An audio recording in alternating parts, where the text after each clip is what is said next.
So tonight we're going to talk about elevate, don't wait. What is elevation? A wonderful book I recommend is Letting Go: The Pathway to Surrender by Dr. David Hawkins. And in it, he presents the scale of consciousness, which in a way is the scale that can teach you emotional maturity and also spiritual elevation. And what is happening right now is that the Earth is transitioning in frequency, and we're moving from the third to the fifth dimension, from ego to soul, from fear, lack, and limitation, competition, and comparison, to love, unity, cooperation, and thriving together. So you can either ignore that this shift is happening and hold on to the old. You can teeter totter between the two, or you can just elevate and take the fast track. How do you elevate? When you understand that the outside world is a reflection of your inner reality, which is comprised of your thoughts, feelings, and imaginings. So, in order to elevate naturally, you need to take care of your body, mind, heart, and soul. And when you surrender to your higher self and allow it to lead you, everything that's no longer serving you will fall away, although you may fight to keep it because of the emotional attachments that you have built. And it could be people, jobs, places. So the more you learn to work with the emotions, where the letting go book comes really handy, the more you can fully feel them, process them, allow them to move through you, get the lesson, let them go, and elevate. Emotions like shame, guilt, fear, worry, doubt, insecurity, anger keep us stuck in lower dimensional states. And emotions like courage, hope, um, love, joy, peace elevate us higher. So then it's not something that we do on the external, the elevation itself, but we work first on our internal states, and then that automatically leads to a shift in perception, and our external reality transforms from hell to heaven. And in order to do that, you definitely need to stop watching the news and start to feed your mind, body, and heart things that are actually conducive, healthy, things that promote well being and elevated states. So, your body, definitely the right kind of foods and exercise and time in nature. Time in nature helps a lot to rebalance you and help you return to your natural essence and state and remember all of these things that I'm sharing with you, which everybody deep down inside knows. Your mind, naturally, you need to find you to feed your mind. Yeah, find your mind first. Like, what is yours? Since we live in this time of overconsumption, be very mindful of what you're consuming and what is the source of the things that you're consuming, and make sure that you read things that are really quality and develop your mind through writing, journaling, through playing a musical instrument, through meditation, concentration, reading for sure, uh, watching things that are actually of substance. Uh, and a good book for that is Stoicism. I love Stoicism. Epictetus, a manual to for living or to live. I mean, I think it's a manual for living. That's a great book that can help strengthen your mind. Then let's move up to the heart. Any heart opening meditations, affirmations, loving yourself. That's the best thing that you can do. Embracing all parts of yourself, Loving nature, loving animals, loving other people, practicing kindness, practicing compassion, listening to music, watching quality films, and things that open your heart in a good way. Being in nature that opens the heart. Uh, Doing good things for people, again, kindness that opens the heart. Doing good things for yourself, feeling all of your emotions, processing them, allowing yourself to feel, yourself to feel great joy when you feel it, allowing yourself to really feel the pain and learn to communicate your feelings properly and express them.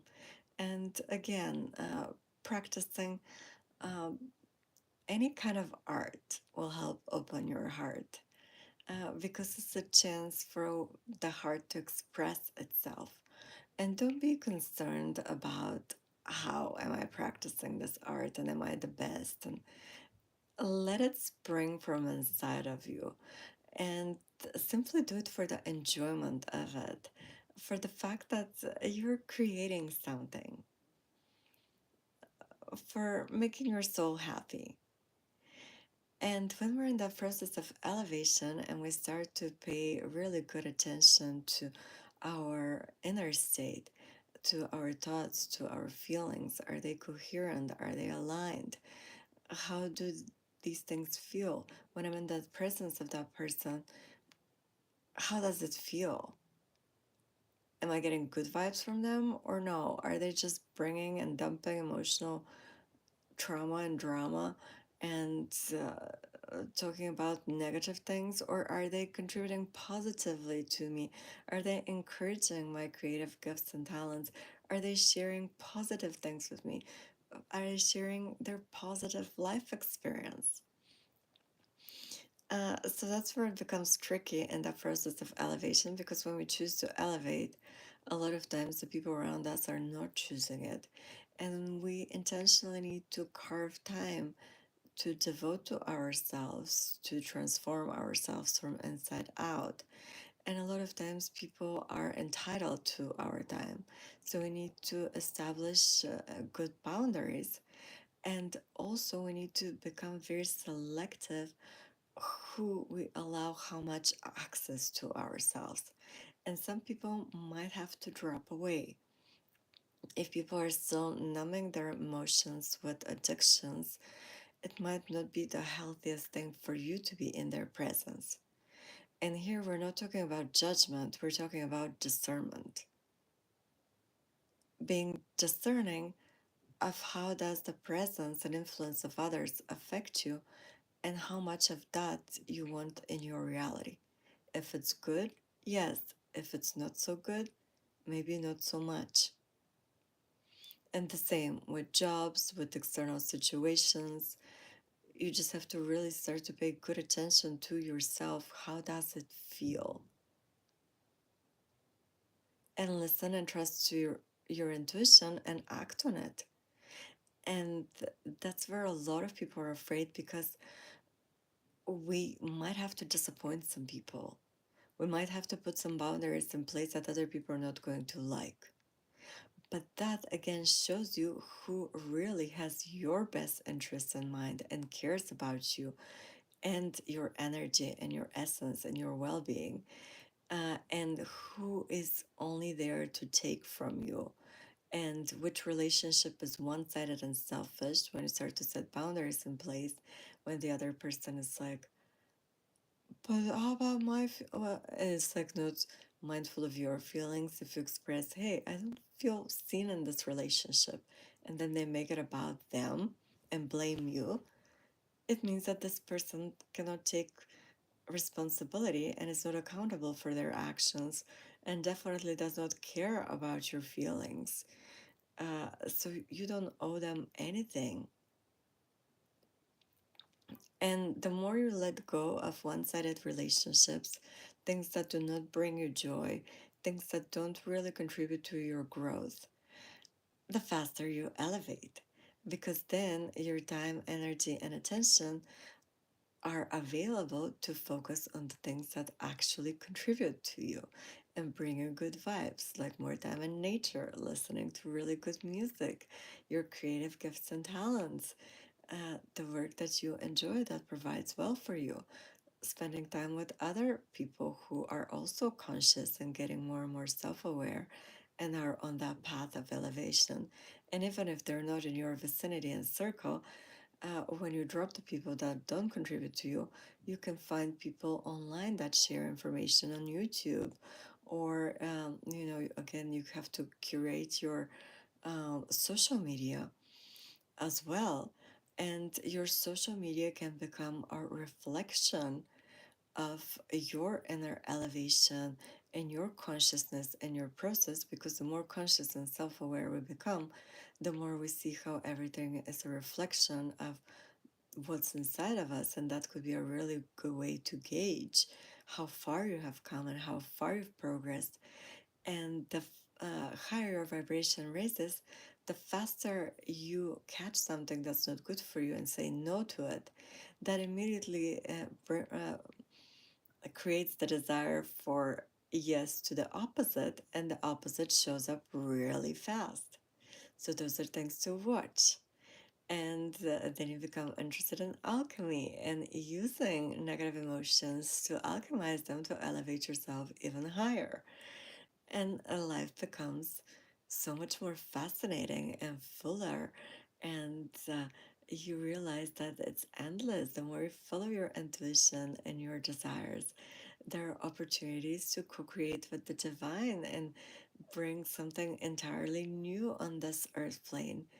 And uh, it's just like a whole new world opens up to you, and more people who are on that same wavelength find you, and you can team up with them and create even greater things. So now we have this incredible opportunity where so many people are becoming conscious and aware, and we can be elevating together, and there are literally no limits. So that's why I say elevate, don't wait. Or if you want, wait. It's up to you. There are choices to be made, and the choice is up to you. Thank you, Tony, for joining in, and we shall keep elevating because we're totally not waiting.